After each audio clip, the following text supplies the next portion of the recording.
Welcome to our podcast, Parenting by the Pint. Enjoy the show.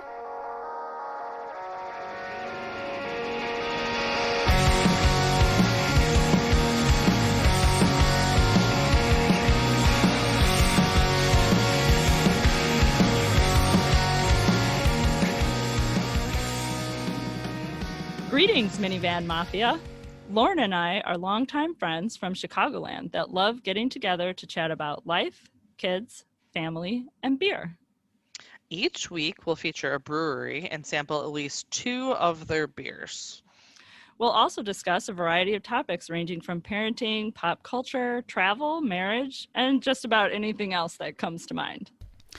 Okay, welcome everybody to another episode of Parenting by the Pint. Welcome back. Yeah, good to be back. A little break. We're back on. A little chaotic. Life gets in the way, but we're... that's pretty much it, right? Pretty much, yeah. We're back to drink some beer and to chat about one of our favorite holidays and...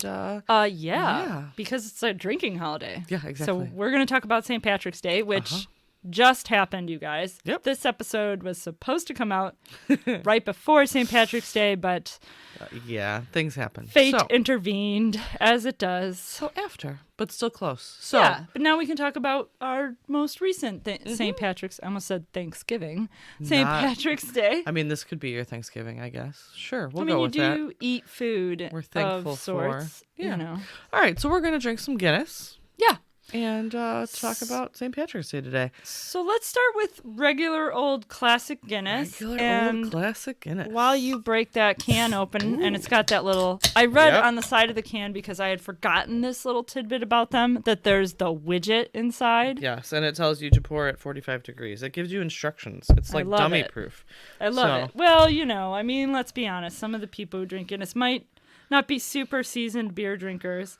So... Fair. Not dummies, though. Don't misunderstand. Guinness in a while. Look at that cascade. They've really got this down They pat. really do. I mean, say what you will about Guinness, and it's been forever since I've had one, so I'm not going to say anything about Guinness other than let's try it. Yeah, it's been a bit. My father was drinking Guinness on St. Patrick's Day. Wonderful. He actually does Guinness. He doesn't drink much beer, but he'll drink Guinness. All right, well, which is kind of odd. Guinness. But, beautiful head too. Yep, it tastes like I remember. It's not my favorite stout by any means, but it is its own animal. Like it's just its own thing. When I had it thousands of years ago, I didn't like it because it's flat. It is flat. And they use nitro in it, which gives more of that, like, almost like a milky cold brew type consistency. It definitely does, yes. Than what you get out of, like, a keg when it's tapped with CO2. And it's because it's pushing something totally different into it to give it that carbonation. And so this...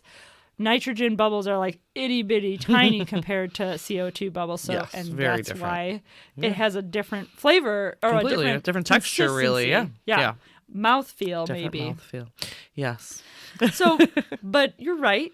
It's creamy and smooth. It's a little thin because we're so spoiled by all of these stouts that we drink these days. And it's not anything but that's fancy. What Guinness is. So it's not trying to be a heavy, carbonated anything. Like all right. So Guinness. Let's talk Guinness. Let's talk about Guinness. Seeing as it's been established since 1759 per the can. And it's from Dublin, Ireland, is where Guinness is. If there's literally anybody who doesn't know we are actually drinking an Irish beer. We've both been there, right? Yes. Yes, separately, clearly. Yes, but not we've both together. Been there. Yes. Relatively similar time periods, I believe. I went long ago. when shortly after I turned 18, I think this was my trip with my parents after we graduated. Before. So I went in spring before we graduated. You went like within the year after. Yeah, or maybe it was something like earlier. That. No. Anyway, I remember going with my yeah. family, and we had decided to do a trip to Ireland. Mm-hmm. The whole trip. We didn't go anywhere else. We just went to Ireland. Okay. And I was at least a high school student. I just don't remember exactly what year it was. What year was this? Yes. But I was a high school student. I found it rather dull. There was a lot of sheep and grass. It was a cold lot of and sheep. rainy. It was cold and rainy when we went too. Yeah. I got sick because I ate something I shouldn't have. And then we went. Yeah, I did love Ireland though. I would go back. The history was I really enjoyed there is cool history. The cool history behind things. I don't think I like everywhere else I've been in Europe. I feel like if I went back, I would appreciate different things more. But yeah, I've been to Dublin, so we're gonna go with that. Yeah. So Guinness. So Arthur Guinness. So it's named after the guy who started the Guinness What a novel company. idea. This was not his first brewery. He started his first brewery in County Kildare in 1755, and then left it to a family member and moved to Dublin. Okay. And so 1759. Guinness Brewery started in St. James Gate. It's an area of Dublin. There was actually a brewery at this location before, and it was established by an alderman who had gotten a lease for the use of water. Okay. From the Dublin Corporation. So it was the rights to use the water, essentially. Okay. And they had 4 acres. And the lease passed on to his son, grandson, great-grandson, blah, blah, blah. One in the family. The brewery was abandoned. So in 1759, Arthur Guinness left his first brewery, came to Dublin, and was interested in buying the property and leasing the water rights. Okay. So in December of 1759, the lease was signed over to Guinness for 9,000 years. Was the terms of the lease. In 1759. Okay, so they've he's got some since time. Purchased the property, so it's no longer under lease. Oh, so, fair. Yeah, so the lease Although is whatever no longer that valid. Whatever that rent was, I would have had a serious for thought 9,000, yeah, about, for what if it 9,000 was years? like $50 a month or something? I would have been like, yeah, I'll take it for 9,000. Right, for sure, I will take that. So the Guinness Brewery is on that same site. It's just expanded greatly. It was only 4 acres at the time that they purchased. So the property has long since been expanded. They now even have their own power plant on the property. Oh my goodness. But shortly after he did take over the lease, in 1773, there was a dispute about the water because the lease terms, Dublin Corporation says he was going above and beyond what their water usage was the terms. And Wonderful. so they shut off his water. And he showed up with a pickaxe and said, I'm going to dig my own channel to get water. And they eventually came to a new agreement. Awesome. I find that businessmen that have the desire to do extreme things like that really achieve a lot. Right? Know? Right? My yeah. dad has that in him a little bit. Oh, Joe totally does. Very, I agree. He's very fortunate that those days don't come by very often where he has to, take extreme measures. Yeah. But he definitely has it in He him. is I've seen capable. glimmers of it at times where I am just like, this dude is a go-getter. It's a good way to put it. Yeah. That's totally fair. He's just very driven. Yeah. Just very driven. Well, apparently Arthur Guinness had that in him. So, yeah. But yeah, so they keep the water, they keep expanding. They were actually originally an ale brewery. So they didn't actually start producing porters until 1778. So later, a handful of years after. Okay. And that became popular. And then they stopped production of ales altogether in 1799.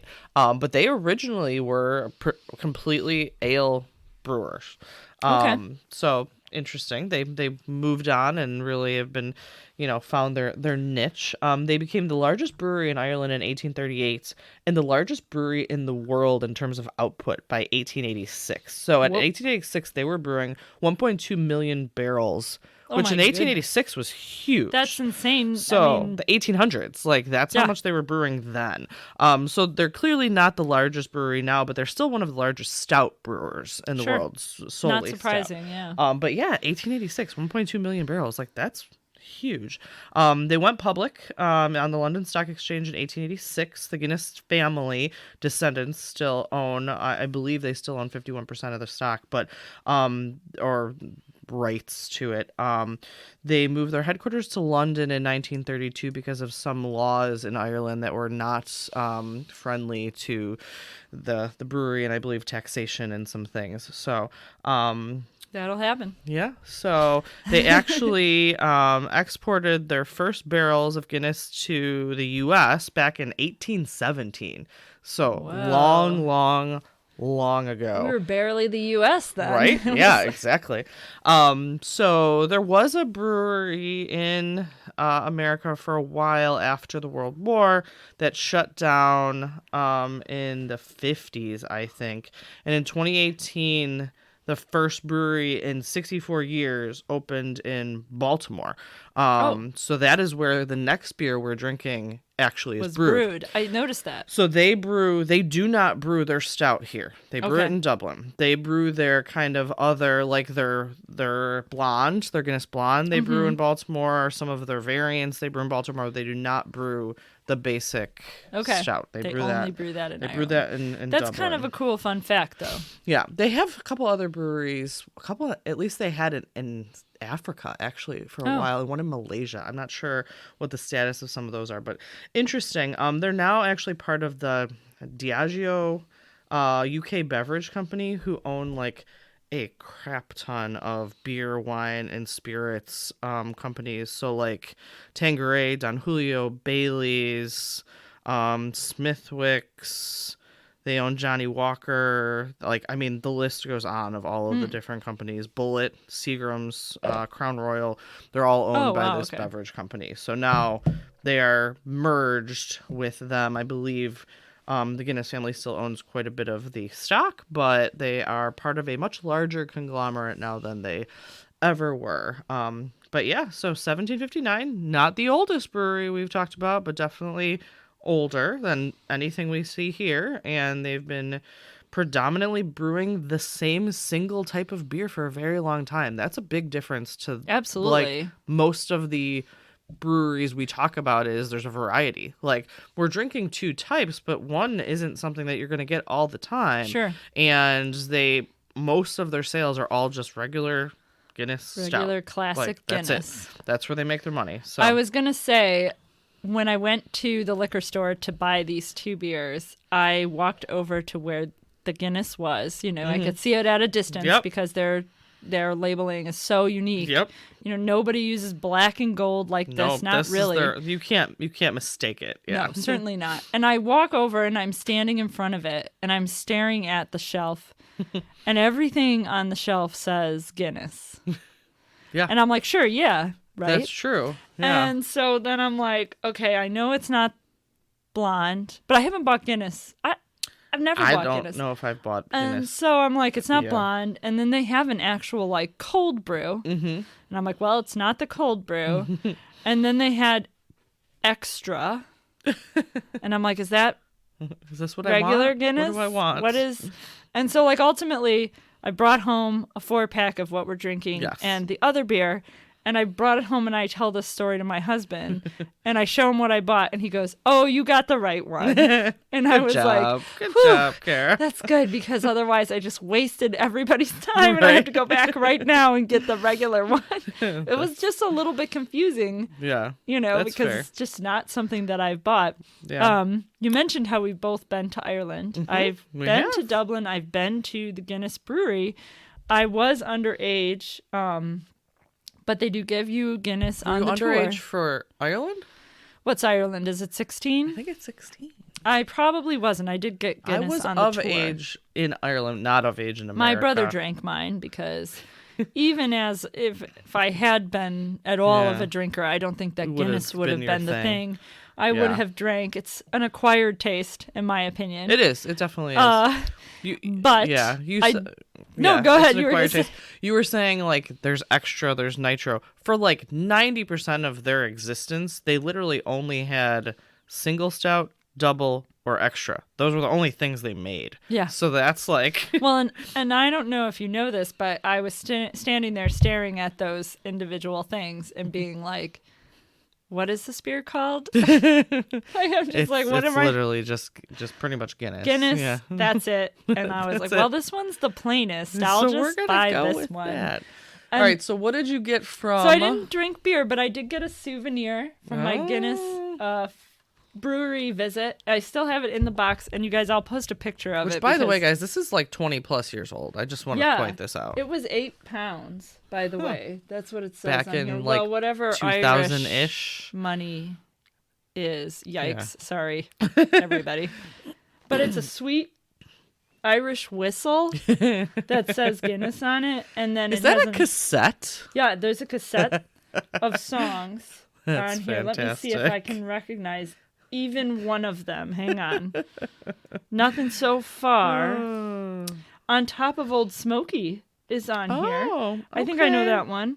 Oh, Alouette is on I know here.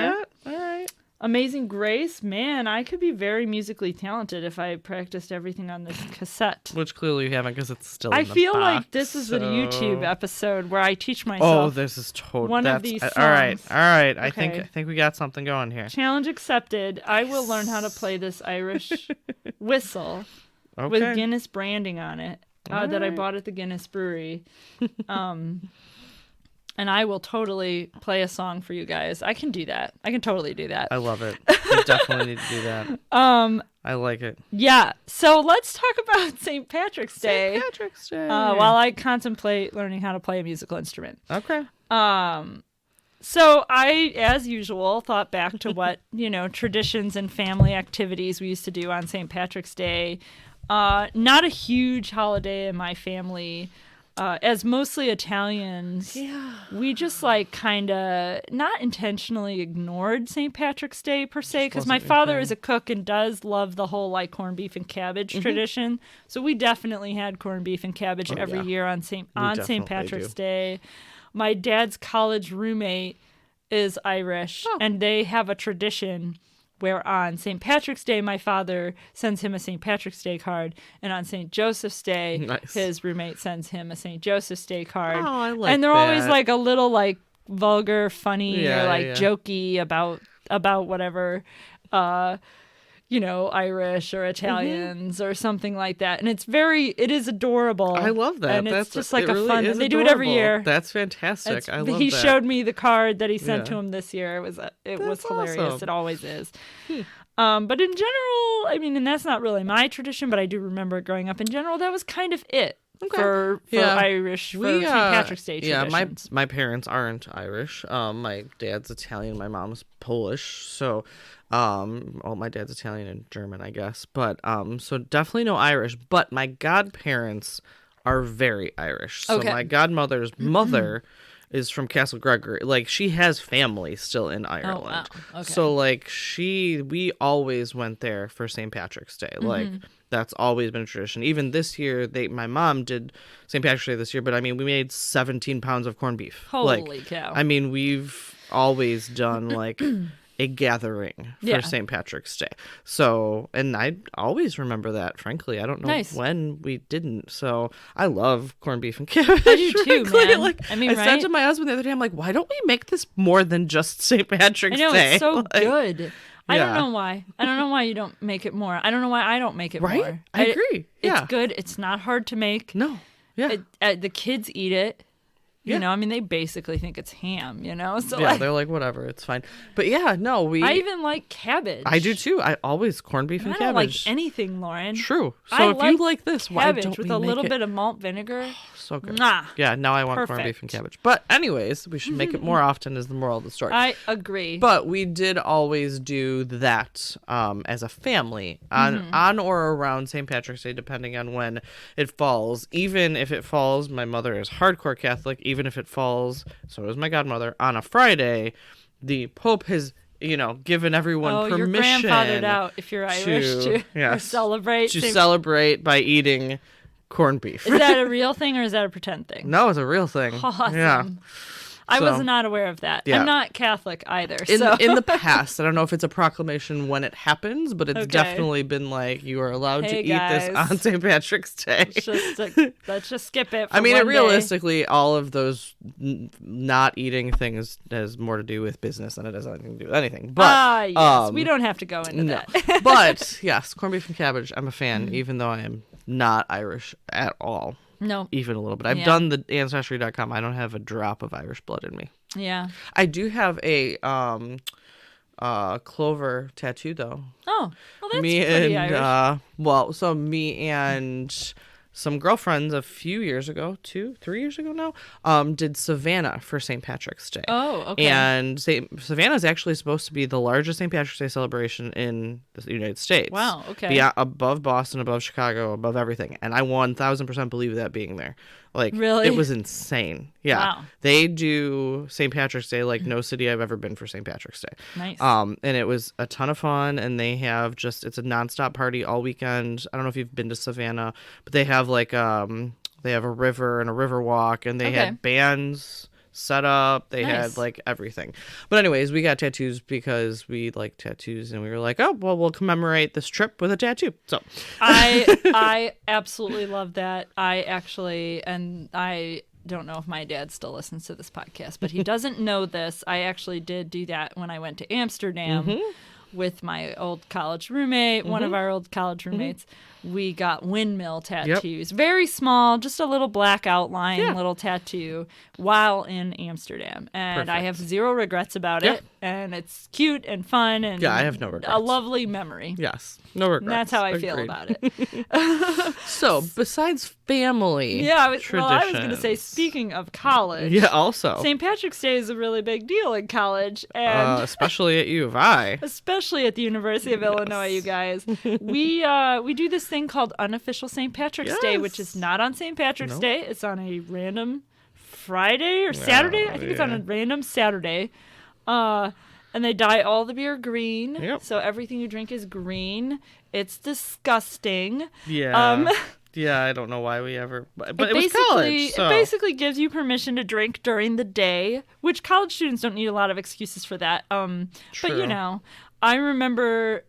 After turning 21, when it was like, you didn't have to worry about getting arrested, it was a very enjoyable yet long, almost very not worthwhile activity. Yes. I remember same roommate that I was just talking about going on the trip to Amsterdam with, going out with like a group of friends early in the day, and then us meeting her out later in the day, and then us getting tired and going back to our apartment and her calling me for a ride later in the day. And when I picked her up, her feet were so dirty because she had been wearing flip-flops that was like they were like oh my God. black.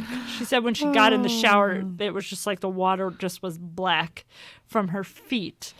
That's pretty much, I think, exactly how I would describe Unofficial St. Patrick's That's totally. Day. It started in the 90s. Okay. And essentially it started because St. Patrick's Day fell on spring break. Yes. And so they did it for a day because we have to celebrate. That was not spring break, and therefore it became Unofficial St. Patrick's Day. And it just... kept being a thing. So regardless of when it fell. I don't even remember regular St. Patrick's Day at U of I. I just remember Unofficial. Same. And you just called it Unofficial. What do? You can't leave. It's unofficial. Yeah, you actually didn't even say St. Patrick's Day. Literally, I think it actually was on a Friday a couple of the years we were Maybe there. that was the year. Because it was... like people skipped class and like I feel like there were classes because I feel like the premise of that story I told earlier that was the reason why we went out for like a period of time that day. Came back because I remember you worked on Fridays. I did, and so probably in the morning. Yeah, so we probably did not go out early in the day because I waited for you to be done which I very much working. appreciate. Yeah, I'm that kind of person. I was probably looking for a ride. Yeah. Also fair. Yeah. But I would imagine that in general, as roommates, and this includes you and myself and some of our other various roommates that we had, we generally did kind of stay as a group when we would go out. T-shirts. I think I still have some of the T-shirts in my drawer. That's so cool. I probably do. Yeah, I googled Unofficial St. Patrick's Day earlier, and it's in the Urban Dictionary. It's just Unofficial. It's an event held each March at the University of Illinois Urbana-Champaign. It's the largest local drinking holiday in the United States. God. That's beautiful, you guys. It's good to be known for something as important as this. I mean, there are Yes. other schools that are known for things like but this is medical research. Right, no, but this we're known. Actually, it says students from across the country visit Champaign-Urbana to take part, as their schools do not consume as much in an entire decade as U of I does on Unofficial. I mean, that's probably completely not factual, but I love it. I think this prompts a survey of our people, our social media following, to see who's been to Unofficial. Who's been to Unofficial? I like it. And let's see what, especially non-U of I people, that would be fun. True. Because obviously the U of I Everyone people, at U of I has done it. I assume have gone at least once. I would one would assume. Yeah, it's hard to miss. Like, if you're You have anywhere to on go. campus, like, you're drinking a green It's like beer. a required class for graduation. Yeah, totally. It's part of the. It's just a rite of passage, if you will. But Yes, the good and the bad.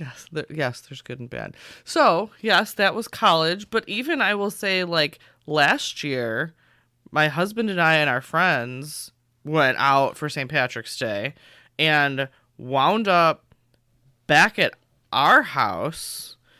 I want to say this was St. Patrick's Day. Wound up back at our house, and my husband's coworkers called him and was like, "Hey, we're on your way to your house. We got the chicken." And Brandon had no idea we were having people over, and he goes, "What do you mean you're coming to my house?" That's He was awesome. out with us, but I think he had to, like, go pick up a kid or something. And, like, nice. so we had 2 different cars, and we're like, "All right, back at our house, bring the chicken."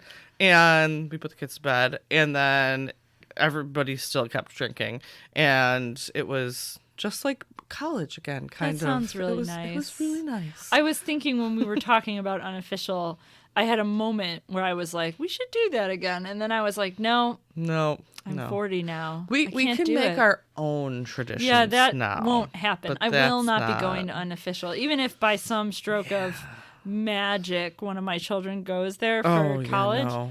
I will not be stopping by for that. No. But Let we them should take a road trip at some Enjoy that. point. I do want to go to U of I with you. Yeah, I haven't been in We can bring the a kids. long, That's long fine. time. Either way is also fine. Yes. I would definitely go and get a pitcher, excuse me, at Murphy's with you. Yes. Uh, I don't even know what bars are still open down there. Oh, well, don't worry, Murphy's is still Yeah. open. But yes, that was the continuation of our St. Patrick's Day traditions into college. Yes. So nowadays, you mentioned one of your little recent St. Patrick's Day activities. My situation's kind of similar to growing up. I mean, we do corned beef and cabbage. There is a restaurant nearby called Chuck's in Darien. I've mentioned it a couple of times. We both have. Mm-hmm. They have corned beef on the menu every 17th of the month. I did not know Yeah. this. Well, guess where we're going I on know. a 17th. I know. All And it's right. really good. They smoke it. It's really right. good. Okay. All right. I used to go out of my way to have it regularly, like every 17th for a while. I was like, oh, it's the 17th. You know what we're doing tonight? You do realize Dominic, my oldest's therapy, his is therapy, in the like- parking lot. Yeah. Yeah, I know. You just So let me we know just the next pick a 17th and we just go where there. you're going to be there. I like it. And then All right, we'll good go. plan. That's fine. I'm I will excited be now. there. Okay, Yeah. fantastic. Shamrock shakes. I used to get Shamrock shakes regularly. I didn't get one this year. No, I didn't either. Actually, it's funny because we had our floors redone Mm-hmm. and I was home, but I wasn't in my house because they were doing like staining that day Yeah. or something where if I had been inside my house, I would have been stuck there the entire day while I you gotta get waited. out. Yeah. And so I had left and was kind of just like floating around Mm-hmm. town. And I was starving, but I didn't want to eat a big lunch because we were going to order food for dinner. Okay. And so I just went through the McDonald's drive-thru and got like an order of fries and an orange drink. And you I looked totally at the regret- menu after ordering and I saw Shamrock Shake and I was just like, oh, Opportunity I missed. missed right there. it. Right there. Yeah. So I had a chance at a Had it Shamrock right in- Shake it and I went just right in your totally hands. dropped it. Yeah. It was I wonder, sad. I mean, it's still March. Do they still have them? They might. They might. I It's haven't been to a only a few McDonald's days in a long after time. St. So Patrick's yeah, I Day. mean, it was Thursday. might be the quite whole literally. it might be the whole month of March now. I might have We're to. making a lot of like potential mistakes in this episode. I mean, like, there's a lot of things that we're saying that could be totally wrong. All right, I'm gonna go investigate the Shamrock Shake situation. I support that. Yes. Another all right. thing that's kind of a more recent tradition, and this is something we've mentioned a couple of times on the podcast too, is a Hop Butcher beer that I really like called Swans of Lure, which they did not come out with last year, which they did come out with this year, which is in my fridge right now. Nice, perfect. I did not have one on St. Patrick's Day. Long story short, I'm not going to tell the short version. I'll tell the long version. I actually went out on St. Patrick's Day this year, sort of randomly. Okay. I was at work and we were busy. And I am friends with Claire, who's been on the podcast, and she works with me. And I knew that I needed to stick around about an hour after close to send another print that we needed to print. And basically, the printer takes a certain period of time to run. It was going to be running for a while, but I wanted to stick around so I could send something else that would run for a long time while we were gone. Sure. You were waiting. I'm trying to be productive. Yeah. But I didn't want to just sit at the shop for an hour, even if she would have been willing to do that, because we have a creepy tenant that freaks me out a little bit, so I don't like to stay at the shop by myself when it gets late. So I was like, hey, do you want to grab a beer, and then we'll come back, and I can send this print, and then we can go home. Yeah. And she was like, oh, sure. And she mentioned a place nearby, and I was like, I don't know what that is. That's fine. And then when we were leaving, she goes, it's St. Patrick's Day, right? And I was just like, oh, man. I forgot. Yeah. So I actually went out and had a couple beers on St. Patrick's Day this year, totally randomly. But when I got home, I did not then drink more beer because I was kind of like, it was enough. I mean, it's also a Thursday, so I at least had to work the next day. I had to work the next day as well, yes. And, and we were very busy last week, so I worked a lot. Yeah, we also busy, yes. Yes. But yeah, no, I really do enjoy St. Patrick's Day, even if it's just an excuse to eat food and drink beer. And really, what's wrong? Like, there's nothing bad about that. So no, man, I did not think about how unofficial St. Patrick's Day was just a U of I thing. I remember it then, and when you said it, obviously, I was like, oh yeah. We were special. We were special. But I didn't remember that when I was like writing my notes for this episode. And we're very special. Oh my goodness. Yes. I love it. Me too. All right, we're going to drink, I guess you can call it a variant, kind of, chocolate mint stout, aged in Kentucky bourbon barrels. This one is bottled in other side of that, my friend. Oh, that's not going to work, is it? So this is one of the ones that's actually made here. Right, I saw that. And it's bottled in Kentucky bourbon barrels. So it's definitely which is super weird. Unique comparatively to, I mean, look, it's got bubbles. Oh. They actually just started doing nitro in like the 50s, I think, for the regular Guinness. So that's really? I shouldn't say new, but compared to 1759, it's new. Okay. But this one looks a little bit more. Whoa. Ooh, look, smells like a shamrock shake. No. No, that's just inside my brain right now. Smells like a smells bourbon minty. barrel-aged mint. That could be a bad thing or a good thing. Let's give it a go. Mm-mm.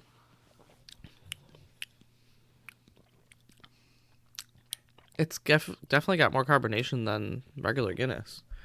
It's a little more minty than I've kind of like gotten comfortable with when it comes, but it's not bad. And it's not overpowering like a Listerine minty. Though I do think that if it didn't have the barrel age, it might be a little bit too minty. Yeah. So it's got a more complex flavor because it does have that bourbon barrel a little bit to it, and it's got the mint. So I think the combination makes it better.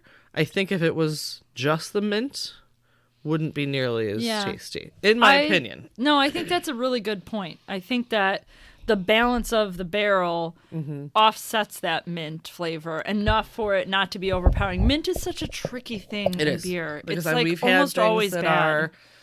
It's very hard to get the right balance. Yeah. And I think that barrel for this one actually kind of cuts it a little bit because mint is a strong. I mean, it's just a strong, naturally flavored. Like it's Yes. not. Yeah. It just is. Like It's like cinnamon. I mean, when cinnamon is an adjunct in beer, it can be very overwhelming. And cinnamon, same thing. I think if it's cut with maple or with something else, it's more tolerable in terms of a flavor. I agree. But yeah, I've had some bad mint beers. Me too. Like, I haven't had that many that I've more often loved. than not, Yeah. they're bad. It's different. It's good. I mean, it's definitely not Guinness though. Like it's very different than their regular absolutely. Guinness. Like this is totally if you gave different. me this with any other kind of bourbon barrel aged variant type beer, I don't think I would guess that this is Guinness. I know. So I just want to make a note that the Guinness still has head on it. yes, That we've been sitting here for almost 35 minutes, and we didn't pour it right at the start, but pretty early on. close. So let's say a half an hour. Yeah. And my Guinness pour still has a head Both on of it. it. It's just amazing. That's Yeah. such a cool thing, isn't It it? is. Again, very unique. Like Yeah. very unique to the Guinness brand and to that particular beer. Yeah. But yeah, this is interesting. I've had their blonde. I don't hate it. The Yeah. blonde lager. It's not my favorite, but it's not bad. Like Okay. it's got a unique flavor. It's been a little bit since I've had it, but Well, yeah. I'm not going to lie. I did not enjoy Guinness when I had it many years ago, and probably made a decision in my head that I wasn't going to drink anything from them basically ever again. And this idea just kind of like popped up because I saw that they made this The mint. and I was like, oh, I kind of want to try that. That's interesting. Yeah. And it was we, St. Patrick's Day, so we were yeah, like, sure, and we needed to let's feature do it. Guinness at some point. I mean, they're important Yeah, historically. for sure. They're very I mean, they were important. the largest brewery in the world in the late 1800s. Well, and they're so. still making a stout, Yeah. making more stout than a Than lot of most other people. Yeah. So it's definitely they have their place in the beer world for Absolutely. sure. It's definitely, like I said, this is very different though than their standard Guinness. So it's very interesting, I think, to try it and to get that totally different flavor profile. It doesn't. I mean, the head's gone. Like it, it had some Yes. carbonation to it, but it's not. It's not going to stick. But it's definitely interesting. Yeah, I Yeah. don't love. I wouldn't order, like my dad orders a Guinness. I wouldn't order a Guinness. The last time I had a Guinness was probably with like an Irish car bomb, honestly. Oh, yeah. Like that I'll drink it with. Yeah. My husband and his friends tell a story about Irish car bombs that I often enjoy hearing. So when my Okay. husband had his bachelor party, did Brandon go to I his have bachelor no party? idea. Okay, whatever. It doesn't matter. If he did, he would only be able to verify this story. Fair, so fair. you can ask, Okay. but whatever. They all went down to Peoria, which is where my husband is from. Mm-hmm. Well, he's actually from East Peoria, but I think they went out into actual Peoria Peoria. to go out because they have a little downtown with a bar scene, and it's a nice, a handful of places to go, things like that. I'm making it sound like a tiny little podunk town. It's Peoria. It's big. It's- It's one of the largest cities It in Illinois. is. Yeah, So- it's a fairly big city. When you're from close to a city like Chicago, your whole perspective can be pretty skewed. True. But yes. there is a lot going on. It is not one street in the middle of Yes. nowhere. So anyway, they went down to Peoria and we're going to spend the evening going out to a couple places, having some dinner, whatever. And they went to an Irish pub. Okay. And somebody, I want to say probably Anthony, ordered Irish car bombs for everybody. And my brother was part of the group because we were getting married. Yeah, And makes so they sense. invited my Totally. brother. And Tori finished his first. They all chugged them, and Tori finished his first. And they all talk about it on occasion. Every once in a while, the story came up, especially with Anthony. He was just like, your brother, just like... And John Hawk, one Yeah. of their other friends, just is like fascinated by how quickly he could drink The car bomb. an Irish car bomb. And when my brother was made aware that this was fascinating yeah. by everybody, he was just kind of like, yeah, I don't know. It was easy to drink, so I drank it Yeah. fast because that's what I was supposed to do. Right. You're supposed to chug this thing. Drop it in, drink it. Drop it and drink it. That's the Go rules. quickly. Drop it and drink it. Yeah, it's been a while. I would drink one of those though. Those I didn't mind. So it's a Well, good next combination. time when we go to U of I, we'll have to get Irish car I bombs. like it. Fantastic. All right. Sounds like a great Plans trip. in the making. We're going to do it. All right. Well, this was interesting. It was interesting to learn about Guinness. Absolutely. I didn't actually realize it was just named after the dude that started it. So that was interesting. I did not know that either. And it was cool to drink something that I have never had before and probably won't. I'm guessing it's not going to be around forever. So Yeah. I guess I should save a bottle. Sell her one. See if the mint Ooh. mellows out Yeah. after a year or two. Give it a try in a couple years for St. Patrick's Day. Yeah. I like I it. love it. Good plans. All right. All right. Thanks, everybody. Bye. Thanks everyone for listening to the latest musings from Parenting by the Pint. Be sure to find us on Facebook, Twitter, and Instagram, and make sure that you rate, review, and subscribe to us wherever you find your podcasts. Have a great week and cheers to you all.